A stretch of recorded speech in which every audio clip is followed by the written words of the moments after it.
The moment you enter a room, people are already trying to read you. They scan your face, measure your tone, interpret your silences. And while they do this unconsciously based on fear, desire, or insecurity, Machiavelli did it with purpose, with surgical intent. He believed that power is not only about what you say or do. It's about how fast you can see through others. To manipulate someone, you must understand them. To protect yourself, you must predict them. To dominate them, you must rid them before they realize they've been seen. Machiavelli knew that the surface is never the truth. Every smile could be a performance. Every handshake a threat, every compliment a test. So, he built tactics, not guesses. 14 psychological tactics designed to read anyone's character, motive, and hidden weakness instantly. The first tactic is to watch how they treat the invisible. Forget how they treat you. That's easy to fake. Instead, watch how they treat the one they think doesn't matter, like the waiter, the intern, or the person with no power. Machiavelli taught that power corrupts weak minds silently. And when someone believes they're safe to reveal their true nature, they'll always show you how they plan to treat you once your value drops. Respect toward the powerless is a more accurate signal of character than kindness toward equals because there's no incentive to fake it. The second tactic is to silence them, watch their masks slip. Insecurity thrives in sound. People feel silences not because they enjoy talking, but because they fear being seen without distraction. If you want to read someone quickly, speak less than them. Say nothing. Pause longer. Make your silence louder than their words. Within moments, they will overshare. Try to impress, betray their fears, and reveal their motives. Silence is not absence. It's pressure. And under pressure, people reveal what they never intended to say. The third tactic is to offer them nothing and see what they do. This is one of Machiavelli's most brutal tactics. Give them no approval, no affection, no benefit, just your presence. Detached and unreadable. Why? Because people will always treat you based on what they can extract. When you offer nothing, you see their default programming. Do they grow colder? They were only warm for gain. Do they try harder? They're insecure and crave approval. Do they stay neutral? They have emotional control and might be dangerous.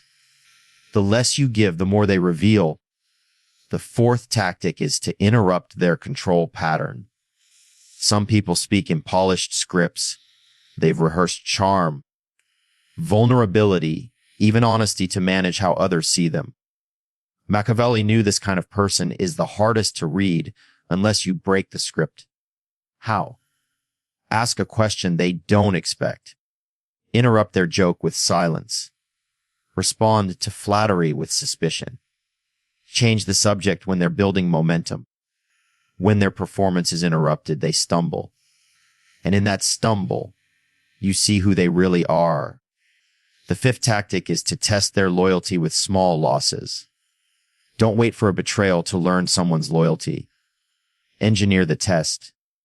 Say no to a small request. Deny them a favor they expected. Withhold attention for a brief time, then watch. Do they remain respectful? Or do they begin to criticize, distance themselves, or gossip? Machiavellian minds understand loyalty isn't how people act when they win. It's how they react when they feel denied. The smallest no will reveal the largest truth. The sixth tactic is to measure their focus, not their words. People lie, but their focus doesn't. While they talk, observe what they pay attention to. Do their eyes dart toward powerful people? They crave status. Do they ignore low-status individuals? They respect only advantage. Do they check their phone while speaking with you? You're a placeholder, not a priority. Do they mimic your expressions? They're trying to gain favor. Machiavelli didn't listen to words. he tracked attention. Because attention is investment, and where they place it tells you everything they value and everything they don't. The seventh tactic is to mention a weakness you invented. Tell them something small and untrue about yourself. Something that sounds like a flaw, like, I tend to overthink things. Or I used to be too trusting, or I'm not always good with confrontation. Then observe. If they exploit it, weaponizing your words later, mocking or using it against you, they're opportunistic. If they ignore it, they're either respectful or cautious. If they reveal a real weakness of their own, they want connection and feel safe. By creating a fictional vulnerability, you test their true reaction to weakness without risking anything real. The eighth tactic is to make them wait. There's no faster way to read someone's level of entitlement than to delay your response. Text back late, be vague on scheduling, take longer than expected to give them something. Entitled people panic, guilt trip, or get passive aggressive. Patient people adapt and hold steady. Machiavelli didn't just look for loyalty. He looked for resilience. Because the impatient are the first to turn toxic when things no longer go their way. Time exposes temperament. The ninth tactic is to see who they copy. Everyone copies someone consciously or not. Their tone, their style, their mannerisms. Machiavelli believed that you can decode a person's ambition by studying their idol. If they mimic the powerful, they crave control. If they mimic the popular, they want attention. If they mimic the virtuous, they desire moral superiority. The person someone emulates is the person they secretly wish to be. And once you see who they mirror, you know what they're chasing. The 10th tactic is to trigger envy and watch the face flicker. Say something subtle that elevates you, like a recent win, an opportunity, or a compliment someone else gave you. Then watch their face closely. Is the smile too tight? Do they redirect the conversation instantly? Do they suddenly downplay your achievement? That's envy. And envy, according to Machiavelli, is the most dangerous emotional signal because it always precedes sabotage. Envy doesn't shout, it flickers. And once you see it, you never unsee it. The 11th tactic is to ask what they hate, forget what they love. That's easy to fake. Ask instead, what kind of people do you dislike? Or what kind of behavior do you hate in others? Because the answer is rarely about others. It's a mirror. The things people say they despise usually reflect their own suppressed traits. Those who claim to hate arrogance are often quietly arrogant. Those who claim to hate dishonesty are often skilled liars. Those who claim to hate weakness are secretly terrified of being seen as weak. In judgment, you find confession. The 12th tactic is to look at what makes them break eye contact. Direct eye contact is power, but what breaks it is truth. Mention certain topics like money, status, shame, past failures, or power dynamics, and track their gaze. The eyes will twitch, shift, or drop the moment something hits too close. Machiavelli understood the eyes aren't just the window to the soul. They're the exit door of suppressed emotions. What makes the eyes flee reveals what the mind fears most. Tactics 13 and 14 are the most revealing of all. The ones Machiavelli himself used to protect thrones, navigate betrayals, and puppet the minds of those around him. When you use them, you don't just read someone. You control how they see you. The final two tactics aren't about observing others. They're about manipulating their perception of you to draw out their truth. Because while the weak try to read others by chasing answers, Machiavelli provoked answers to come to him. He built tension, not trust. He didn't ask, he triggered. These last tactics are designed to expose a person's true operating system. Not by watching, but by setting the scene. The The 13th tactic is to become the mirror they can't look away from. Most people walk through life wearing a mask. They perform, they charm, they pretend.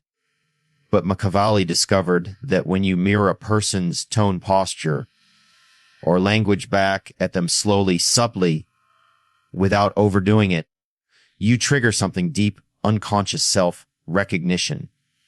They see themselves in you, and what they do next reveals exactly what they're hiding.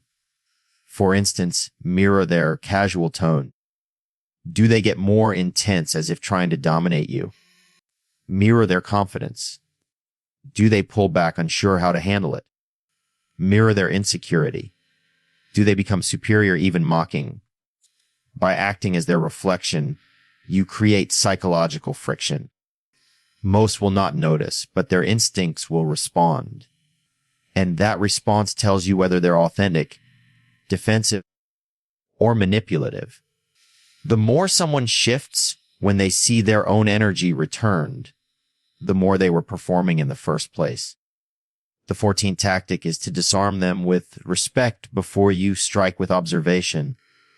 The average person expects judgment, so they come armed with excuses, defensive, filtered, guarded. But Machiavelli's genius was to begin with unexpected respect. Compliment their intelligence. Acknowledge something they've achieved. Validate something they said, even if you don't fully believe it. Why? Because when you give someone psychological safety, they lower their guard. And then you ask the real question, the one they're not ready for, the one that bypasses their armor. For example, you might say you clearly think through things. What's the biggest fear behind your decisions? Or, you seem incredibly self-assured. When did you first learn how to fake that confidence? Or, you're clearly good at reading people. How do you know when someone's reading you? Respect creates the opening. But it's the surgical question afterward that rips the mask clean off. People are more honest when they feel admired. And that's when the real data comes out. Now that you understand how to read people psychologically, the second layer begins reading them strategically. Machiavelli didn't care about personality traits for their own sake. He studied people like terrain because every weakness, habit, and blind spot could be used, influenced, or guarded against. You can use their weakness as your leverage point. Once you see what someone's hiding, you gain more than understanding. You gain control, not to destroy, not even to manipulate, but to influence silently. If someone fears abandonment, distance becomes your tool. If they crave admiration, subtle disapproval makes them chase your respect. If they rely on control, unpredictability disarms them. And if they are dangerous, if they are hiding a dagger behind a smile, then you already know exactly where to strike or how to make them destroy themselves. This is where psychological reading becomes strategic warfare. Profile them into archetypes, but never say it out loud. Machiavelli didn't label people in conversation. He labeled them in his mind. He didn't say he's a narcissist or she's insecure. He observed, categorized, and acted accordingly without ever revealing the diagnosis. Why? Because labels kill power. People fight against them, but treatment without diagnosis that slips in undetected. Some quick strategic archetypes include the masked pleaser, who craves approval and can be controlled with praise, but is dangerous when denied it. The silent climber who appears loyal, but watches power vacuums closely. Respect them, but don't trust proximity. The fragile genius. Smart but unstable, whose brilliance can be useful, but only if emotionally managed. The loud defender who overexplains, overreacts, and justifies constantly. Almost always hiding guilt or deep insecurity. You don't need to tell them what they are. You just need to know how to handle them without ever letting them know you're handling them. Observe how they handle the word no. There is no better litmus test of character than denial. Machiavelli believed a person's strength is not shown in victory, but in restriction. Say no to something they expect, like a favor, a compliment, an opportunity, or a piece of attention. Then step back. If they remain composed, the mind is disciplined. If they lash out subtly or emotionally, they're ruled by ego. If they shift tone entirely, dropping the mask, they were only playing a role.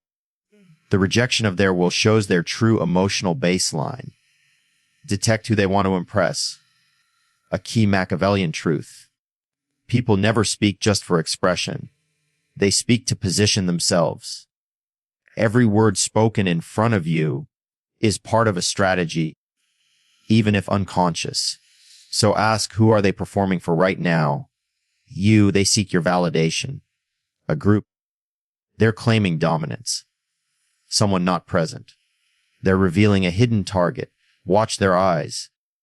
Watch who they check for approval. Every joke, every opinion, every gesture is a tactical move towards someone's attention. When you know who they're trying to impress, you know who owns their loyalty. And it may not be you. Notice what they're proud of, and then look for the opposite. People often boast about one trait because they're hiding the opposite. Someone who says, "I'm brutally honest," often manipulates through selective truth.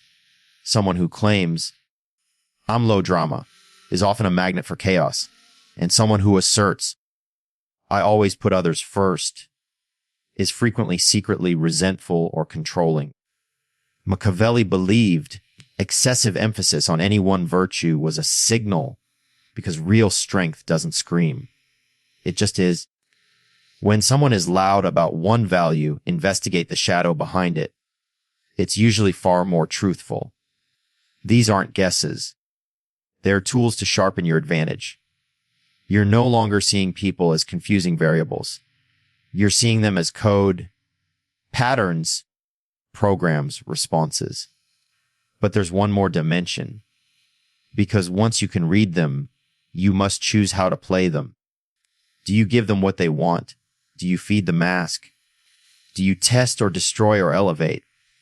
Because with power comes responsibility, and with deep insight comes the risk of detachment or domination. But Machiavelli didn't flinch from that risk. He embraced it. He saw people not as obstacles or enemies, but as opportunities to move the game forward. And now that you can read anyone, the next move is learning how to use that read to win without ever being seen as the one pulling the strings. Once you've learned to read people with precision, your power doesn't come from knowing their secrets. It comes from knowing what to do with those secrets without them ever realizing they've been exposed. This is the moment Machiavellian intelligence shifts from perception to influence. You're no longer just watching. Then at least they're steering, and they're following your cues without even knowing it. Most people try to influence through persuasion, through logic, through sincerity. But Machiavelli had no interest in being understood. He was interested in being obeyed subtly, silently, consistently. And the first rule of influencing someone who doesn't know they're being influenced is to make them believe they're acting on their own terms. First, mirror their desire, then redirect it. Once you've read what someone wants, status, attention, security, you don't confront it. You reflect it back to them. The ambitious compliment their drive. The insecure validate their effort. The dominant acknowledge their control. This lowers their guard. They feel seen, understood, and once they're disarmed, you redirect. You link their desire to your objective. For example, if they want recognition, imply they'll earn more of it by aligning with your vision. If they want influence, show how following your plan gives them more visibility. You don't fight their desire, you hijack it, and once they follow your path, they think it was their idea. Second, use strategic vulnerability to make them talk. People love to talk about themselves, especially when they feel they're helping you. Machiavelli used this truth like a scalpel. He would reveal a small, controlled flaw, something believable but insignificant, like, I never fully trust my instincts on first impressions. Or, sometimes I get too absorbed in my work. Or, I'm not great at managing people like you are. Why? Because it creates an emotional imbalance. They now feel superior, which is an ego boost, helpful, which creates emotional investment, and trusted, which fosters false intimacy. And in that state, they open up.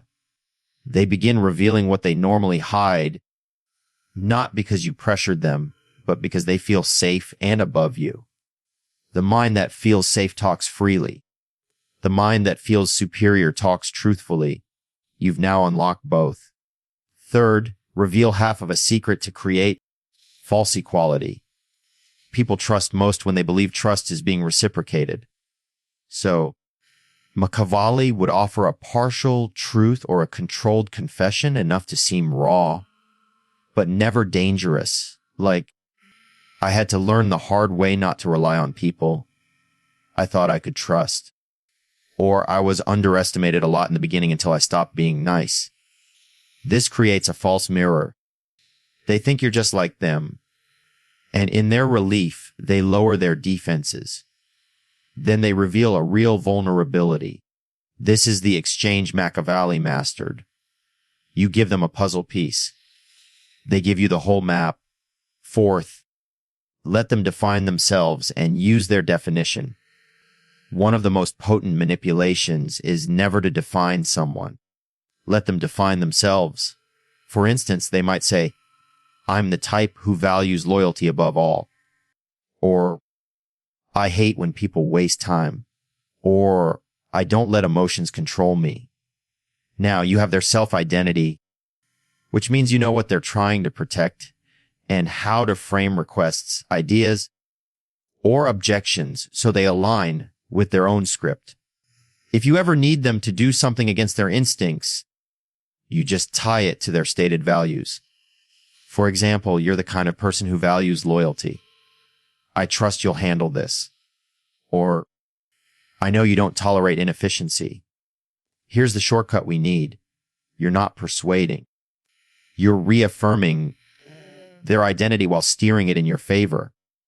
And they won't resist because they believe they're being true to themselves.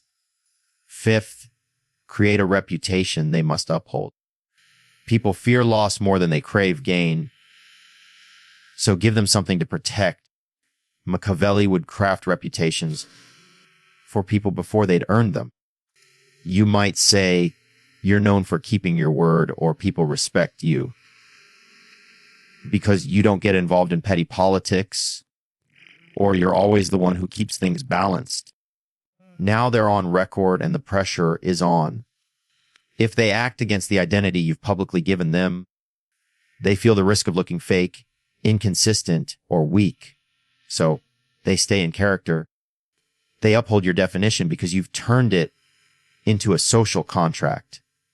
And just like that, you've installed behavior without ever giving an order. Sixth, leak just enough information to guide perception. You don't always need to directly influence someone. Sometimes all you need to do is let them overhear the right thing. This could be a story about how you outmaneuvered a competitor, a joke that hints you're not easily fooled, or a casual remark that shows your standards are high. These leaks create anticipation and recalibration. People adjust their behavior around you based on the impression they think they discovered on their own, which is exactly what you wanted. Because when people feel they figured you out, they stop questioning. And when they stop questioning, they become predictable. Seventh, let them win early so you can own the outcome later. One of Machiavelli's coldest moves was to give people early victories. Let them think their idea won, their leadership is needed, or their insight is unique. He fed their ego with small, harmless wins while engineering the final result to benefit himself. Because he knew people protect what they think they built, defend what they think was their idea, and stay loyal when they feel important, even if they're being used. Let them write the first sentence. You control the conclusion. By now, you're no longer just reading people. You're building frameworks around their behavior. You're not reacting to them. You're predicting them. But the highest level of Machiavellian reading isn't about others.